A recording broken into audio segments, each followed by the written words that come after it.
ESR, erythrocyte sedimentation rate. Erythrocytes, that means red blood cell, Lal রক্তকণিকা, Lohit রক্তকণিকা sedimentation,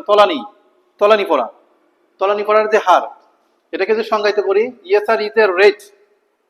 এটা ESR হচ্ছে একটা হার at which the erythrocyte settle down,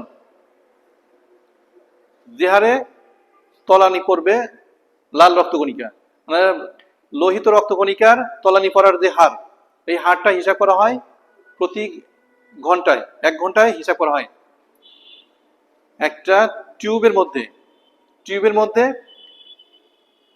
রক্তকণিকা নিয়ে আপনার এর মধ্যে প্রয়োজনীয় রিএজেন্ট দিয়ে 1 ঘন্টা রেখে দেওয়া হয়, ESR স্ট্যান্ডে রেখে দেওয়া হয়। রেখে দিলে 1 ঘন্টার মধ্যে কি পরিমাণ তলানি পড়লো, লাল রক্তকণিকা কি পরিমাণ তলানি পড়লো, এই যে হার, এই হারটা কি বলা হয় ESR, erythrocyte sedimentation rate. উইন্ট্রপ মেথডে মেল হলে 0 to 12 millimetre first hour, female 0 to 18 millimetre first hour. আর ওয়েস্টার্ন গ্র্যান্ড মেথডে 0 to 6 millimetre of first hour আর 0 to 12 millimetre of first hour female. এই বিষয়টা আমরা দেখি কি জন্য, তার মধ্যে কি পরিমাণ ইনফেকশন আছে, এই ইনফেকশনটা জানার জন্য আমরা এটা দেখি। আমরা যে সিবিসি কাউন্ট করি, এর মধ্যে ESRটার সবসময় দেখি, erythrocyte sedimentation rate, এটা আমরা সবসময় দেখি।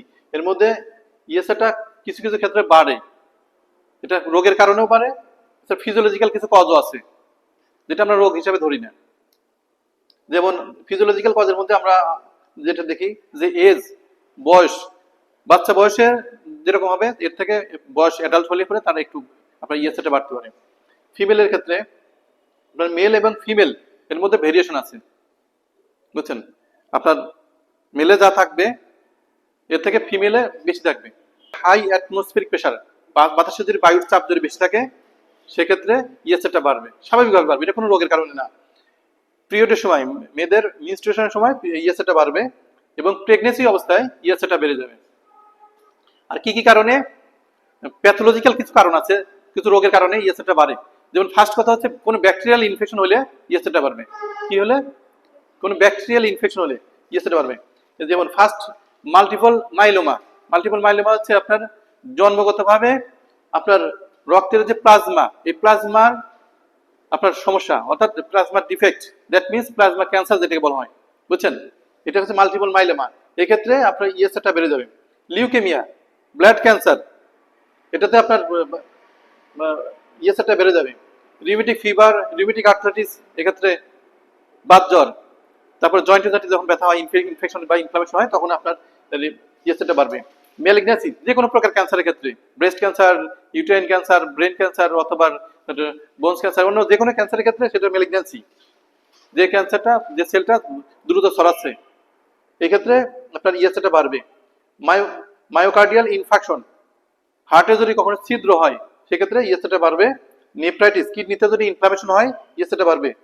কিডনি যে নেফ্রনে যখন ইনফ্লামেশন হয় সেটাকে বলা হচ্ছে nephritis, inflammation of nephron is called nephritis, এক্ষেত্রে ESRটা বাড়বে। টক্সিমিয়া, শরীরে যদি কোনো কারণে বিষক্রিয়া হয় সেক্ষেত্রে ESRটা বাড়বে। কিন্তু ESRটা কমে দুই একটা জিনিসে, সেক্ষেত্রে যেমন ফার্স্ট হচ্ছে সিকল সেল অ্যানিমিয়া, জন্মগতভাবে কারো যদি শরীর রক্ত কম থাকে, জন্মগতভাবে, জিনগতভাবে তার ব্লাড সেলগুলো কম, এক্ষেত্রে তার ESRটা কমবে। আর অ্যালার্জিক রিয়াকশন যদি তার শরীরে থাকে তাহলে ESRটা কম দেখা দেবে। তাহলে এই দুইটা কারণে আমরা ESRটা কম পাই। কি? সিকল সেল ডিজিজ, জিনগতভাবে কারো যদি ব্লাডের সেল কম থাকে, ব্লাড সেল কম থাকে, সেক্ষেত্রে আপনার ESRটা কি হবে? ESR কি হবে সেক্ষেত্রে? কম হবে। আর যদি অ্যালার্জিক রিয়াকশন থাকে কারো শরীরে সেক্ষেত্রে ESRটা কম হবে। টেস্ট দেব সিবিসির মধ্যে আমরা কি দেখবো? ESRটা দেখবো, বুঝছেন? কারো যদি, খেয়াল করেন, লিসেন টু মি, কারো যদি এই ESR বেড়ে যায় তার কি পরামর্শ দিবেন? ফার্স্ট পরামর্শ হচ্ছে তাকে হেলদি লাইফ লিড করতে হবে, হেলদি ফুড খেতে হবে, বুঝছেন? স্বাস্থ্যকর জীবনযাপন করা, স্বাস্থ্যকর খাদ্যগুলো গ্রহণ করা, আর পর্যাপ্ত পরিমাণ পানি পান করা, রেগুলার এক্সারসাইজ করা, নিয়মতান্ত্রিক জীবনযাপন করা, বিশেষ করে আপনার নিয়মিত ঘুমানো, নিয়মিত খাওয়া, এইসব বিষয়গুলো খেয়াল করতে হবে, তারপর এই পরামর্শগুলো দিতে হবে, ঠিক আছে? আর যে কারণগুলোতে তার সমস্যাগুলো হচ্ছে, ওই সমস্যাগুলোর জন্য উপযুক্ত যে চিকিৎসা, ওই চিকিৎসাটা গ্রহণ করতে হবে। মনে করেন তার নেফ্রাইটিস আছে, কিডনিতে ইনফ্লামেশন আছে, এগুলো মেনে চলতে হবে। ডায়েট চার্ট, রেগুলার এক্সারসাইজমেন্ট, ম্যানেজমেন্ট, এগুলো মেনে চলতে হবে। পাশাপাশি তার কি করতে হবে, যে যে কারণে তার রোগটা হয়েছে, সমস্যা দেখাচ্ছে, ওই কারণটার চিকিৎসা নিতে হবে। যেমন নেফ্রাইটিস হয়েছে, তার কিডনিতে ইনফ্লামেশন হচ্ছে, তার ওইটার চিকিৎসা নিতে হবে।